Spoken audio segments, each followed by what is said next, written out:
So before we get into the final cards of Rage of the Abyss, I want to make a heads up on the current Megatins for 2024. Now, as a head up, the organization and also many other people have gotten a recall for the news on the tins, and this revision removed a list of cards including ones that you've been seeing around like Stereotheosis and SP Little Knight. While it isn't confirmation that they're not in the tins, the reason for this recall was specifically it was the old post contained incorrect information. So please keep in mind that the list that's going around confirmed to be in the tins is not confirmed, and at least one of them is probably not going to be in the tins from the sounds of it. And this is kind of a big slap in the face to the community because having all those cards in the tin would have been absolutely amazing to have. And honestly, if they push any of the cards back to something like, I would say, Quarter Century Bonanza, it would be a definite slap in the face. But let's get into it and let's talk about Rage of the Abyss. So Rage of the Abyss is finally out and we got the actual database before the actual OCG got to open products, which is going to be in a couple hours now, maybe. But we finally get to see the last 6 cards of the set being 3 monsters, a Exceed monster, a Synchro, and... no, not a Synchro. Exceed, a spell, and a trap. So let's take a look at these cards and let's see what this set has to offer for the final 6 cards. So first off, we have Transient Titan of Tartarus. It is a level 9 Earth Zombie Effect monster, 2600 attack and 0 defense.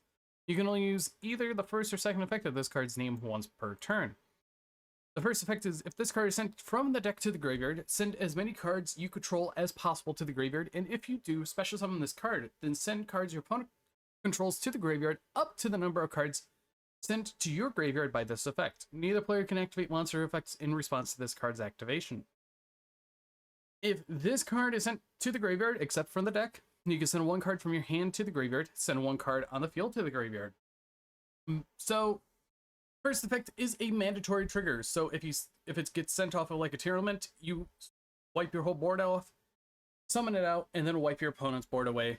So honestly, being a zombie monster doing this is very interesting. Now, mind this card real quick because there's a couple errors here. But we have Perfect Lander. It is a level 2 Earth Beast flip effect monster, perfect for your Mimighoul strategy, and it has 200 attack and 200 defense. And you can only use the first and second effect of this card's name each once per turn. If this card is sent from the hand or deck to the graveyard, you can special summon it in face down defense position. If a monster is sent from the hand and or deck to the graveyard while you control this monster that was flipped face up, you can target one of them, special summon them in face down defense position.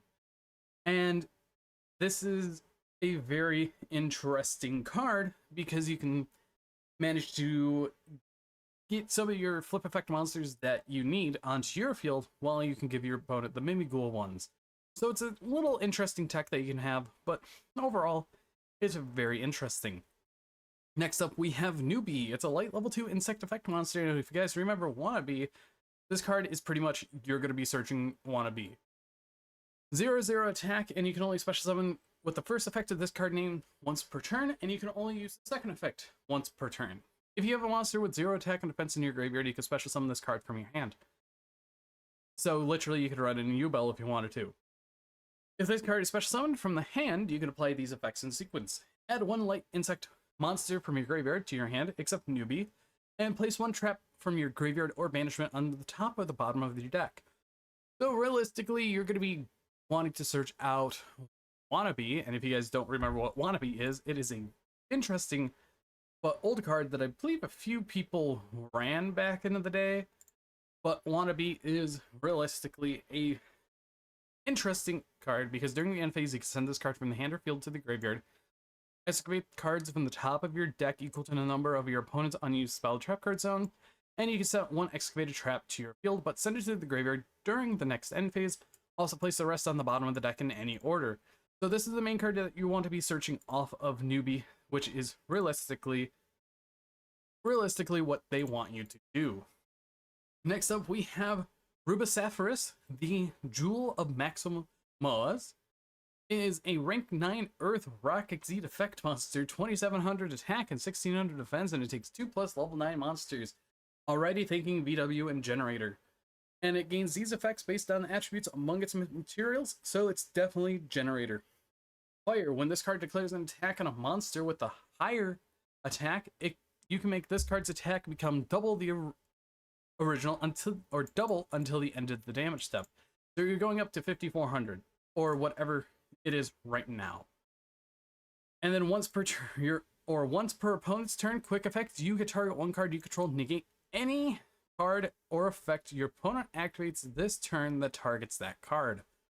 If this card would be destroyed by battle, or if this card would be destroyed by battle, card effect, whatever, you get detach one material from it instead. So honestly, rank 9, interesting overall. And let's get into Token Alliance. This is a card with Scapegoat and White Dust on.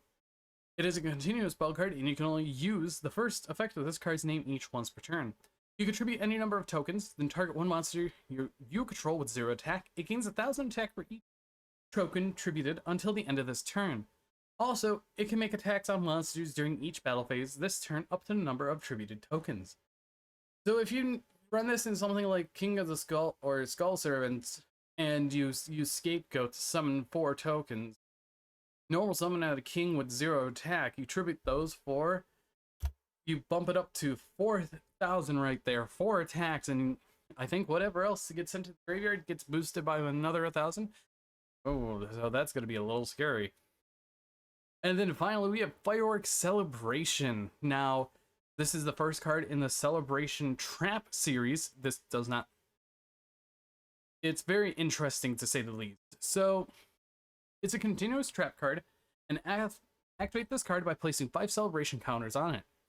If a monster is special summoned from the extra deck, and or cards are sent from the deck to the graveyard by a spell or trap effect, you can remove 1 Celebration counter from this card.